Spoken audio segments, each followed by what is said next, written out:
Yes. Oh, indeed. Van Halen means JoeBucksFan.com. Our friend Lee Diekemper. And the start of the NFL season, camps anyhow, and soon preseason, and soon Hard Knocks. And that means it's time to talk about some Tampa Bay Buccaneers football. Let's welcome him back. Lee Diekemper, JoeBucksFan.com, the website. Hello, Lee. How the hell are you, buddy? Hey, Jeff. I think I'm like you. We're ready for football. It was a great summer, but you know what? Football is football. And by the way, I always appreciate and thank you for the Van Halen bumper music, the intro. I love that, and I'm reading this book about Van Halen that just came out a couple months ago by their former tour manager. Is it good? I don't know if you heard about this or read this, but the example of David Lee Roth got so out of control drunk one night they actually had to put him in a straitjacket. It's hysterical. I'll find the passage at the very least, and I love finding out dirt on famed hair metal bands, so I'm in. Oh man, it was just hilarious. Yeah. So, So here I am at One Buck Palace. Training camp was done today, and it's all about Jameis. It's his team, man. Well, it's been a fun little journey here. Going back, we can look big picture on a day like this. So let's go ahead and go down that road together. It's we were fortunate enough to cover here at Florida State and be wowed by his charisma and his obvious acumen for the game to go along with the physical attributes. But, one of the things that a lot of people didn't get to know about Jameis when he was here because of the controversies and some of the runaway stories and lies of omission and any number of other things that were done in the press was that he was a great team guy who players loved in the locker room and was a tireless leader on and off the field. And I know that at the very least we can say through these first 2 years, in addition to back-to-back 4,000-yard seasons, that Jameis has firmly established himself now as kind of a pillar of the community and a guy that embraces Tampa Bay. And I think, and you can tell me if I'm wrong, his teammates and coaches really love him there at One Buck Place. Oh, absolutely. And I'll just give you a couple examples, one of which was today.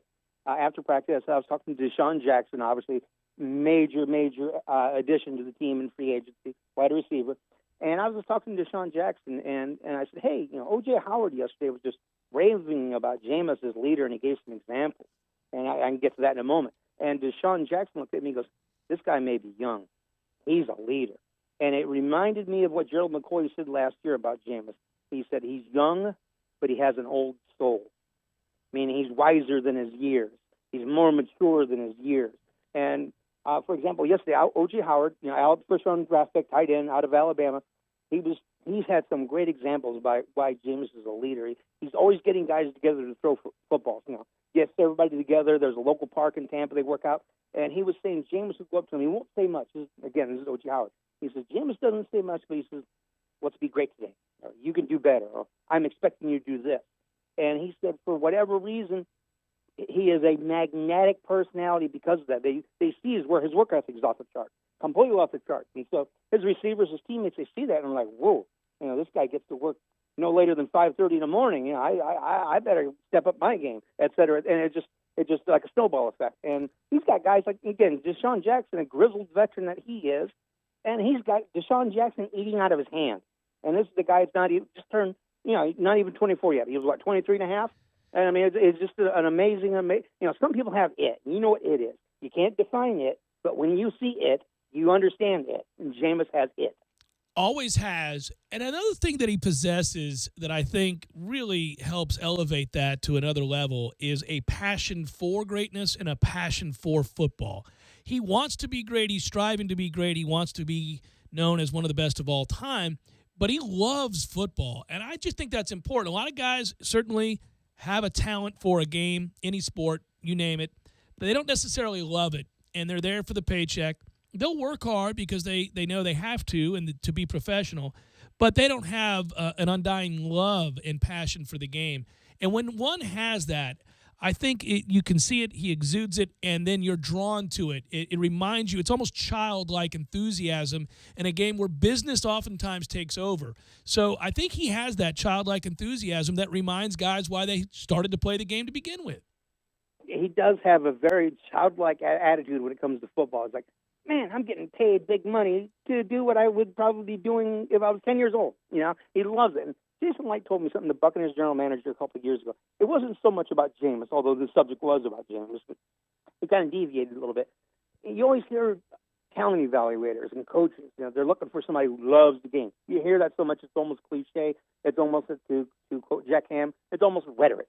It's almost empty words.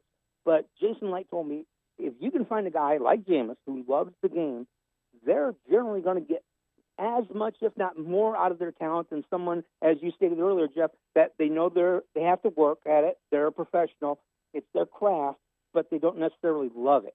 And Jason Light was telling me the guys who absolutely love football, have an addiction to it, have a passion for it, they will more than likely max out their talents. And that was just that's his experience. They'll max out their talents. They may get more out of themselves than what their coaches and teammates may think of them because of that drive, because of that passion, that love of the game. And that's where Jameis comes in. And I thought it was just interesting words what Jason Light said. It wasn't so much about Jameis, but it was about Jameis. We're talking to Lee Diekemper, JoeBucksFan.com. The website. Camp is underway in Tampa. He's there. And let's go big picture. Let's be honest, a lot of Buccaneers fans will listen to this. They'll either go back and listen to the stream or they'll listen to it when you post it. And they're fans of this team. They're excited about this team. And for the first time in a long time, I think that's true across the board, even of the most skeptical of fans, that they believe this Bucs team, which certainly has been upwardly mobile since the drafting of Jameis Winston, is on the verge of really good things. And part of that is the aforementioned players you just noted in O.J. Howard and also a veteran like Deshaun Jackson coming in at wide receiver who can lift the lid off a defense with his speed. I guess let's go big picture there and talk about some of the new guys. Let's talk about O.J. Howard. It's early, and as you note, they're just playing underwear football right now. But Tom and I, when we go over to Florida State's first practices and we see the freshmen arrive on campus, we'll sometimes talk about a guy who looks the part, Lee, where you can just see a guy come in. Maybe he's got the body type for it. He's physically mature. Maybe it's an attitude. Maybe it's a work ethic. Maybe it's the way he soaks in the playbook pretty quickly. And you'll note early in their career that guy's going to be special. Does O.J. Howard look the part to you? On and off the field. And I'll give you an example. Just this morning on JoeBucksFan.com, I read a comment from one of our readers, and I never thought of this before. But this reader said, typing about O.J. Howard, he said, this guy is the complete polar opposite of ASJ. And I never thought of it before, and that's a perfect example. ASJ, Austin Swearingen-Jenkins, I refer to him now as AS Jackwagon. I mean, just a complete buffoon. He's, $1 million body, 10-cent head. And O.J. Howard, he's got some kind of aura about him, not unlike Jameis. Maybe not so much as, Jameis has that magnetic personality. O.J. Howard sort of has something like that. He looks the part. He seems to fit the part on the field. He's very eloquent. He's one of these guys you could tell he's very comfortable in his own skin. He has kind of that dynamic that, this guy's a tight end. This guy's an NFL player. He's confident. He's intelligent. He's eloquent. He goes on the field. You can see the talent. There's no question about that. So that guy, I think now, a lot of times rookie tight ends don't flash. I understand that. And the Bucs, if you put a gun to people's heads here at One Buck Palace, they drafted O.J. Howard for his blocking as much as his pass catching ability, which is supreme.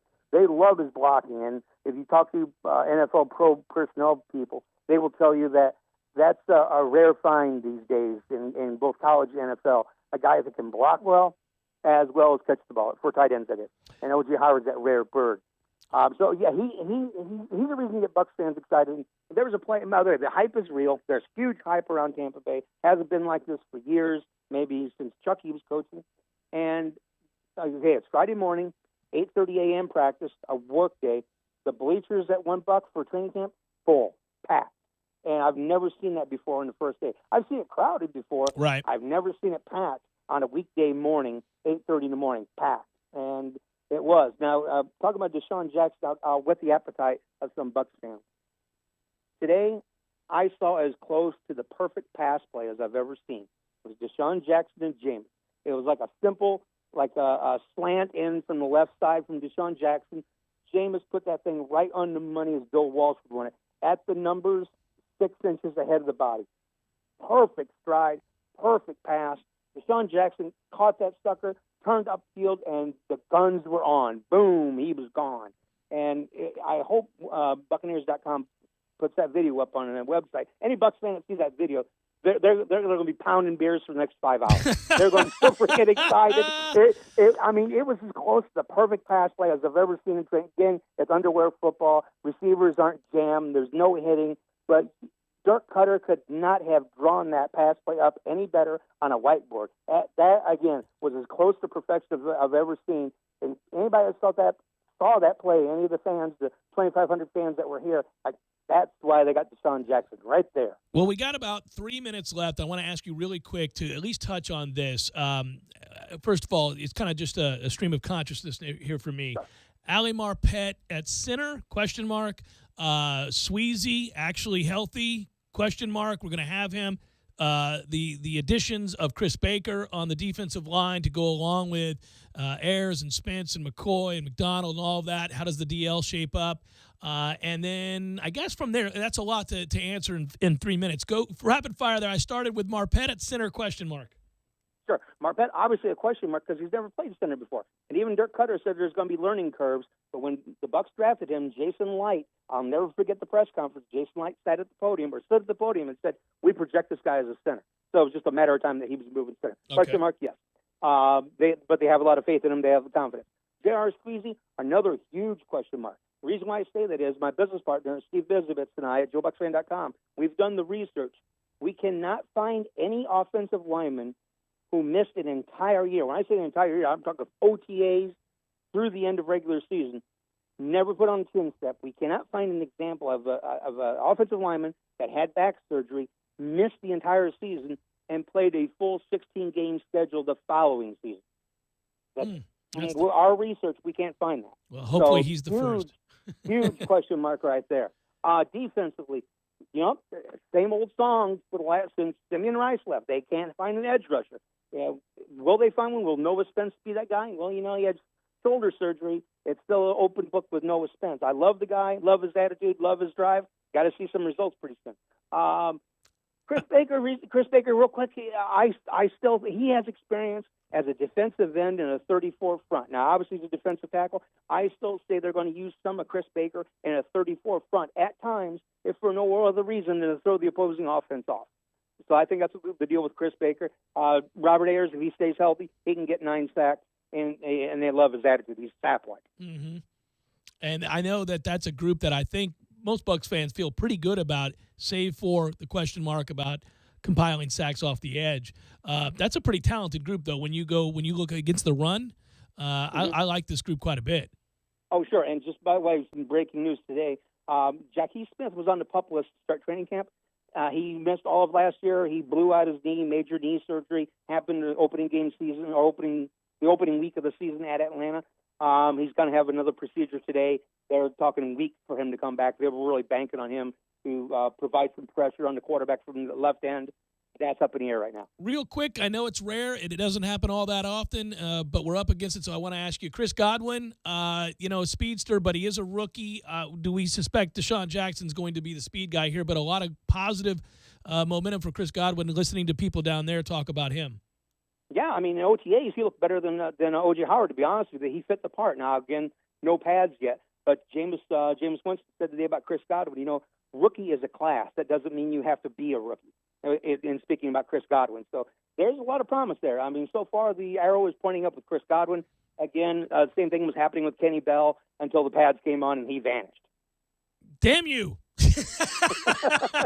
I love it. Good honesty right there, as always, from you, sir. We'll be talking frequently and soon.